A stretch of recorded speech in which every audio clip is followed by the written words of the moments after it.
They're playing a diabolical game with my husband.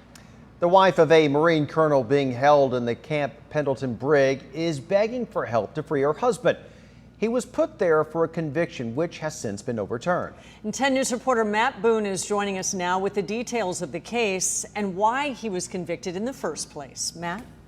Well, guys, Colonel Daniel Wilson was convicted of several charges related to 3 separate incidents, but the most serious charge, that of sexual assault, was overturned on appeal due to insufficient evidence.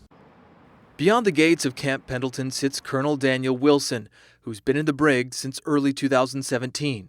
It's just shameful that he has served over 2.5 years and he's still in the brig. His wife, Susan, is now fighting to get him out after his conviction on a sexual abuse charge was overturned earlier this month.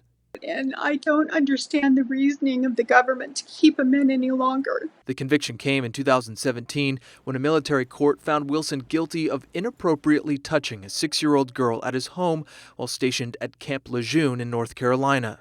The appellate court, which is 3 neutral judges, essentially said, we've reviewed the evidence, we've looked at the testimony, we've looked at the entire record of trial, and we believe that there is no proof beyond a reasonable doubt that essentially the jury, the panel, got this wrong.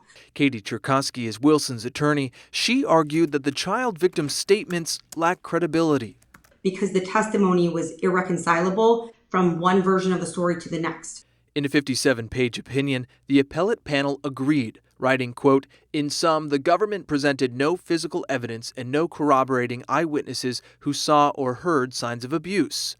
Meantime, Wilson remains in the brig as military prosecutors decide to petition the decision. I just want him to come home.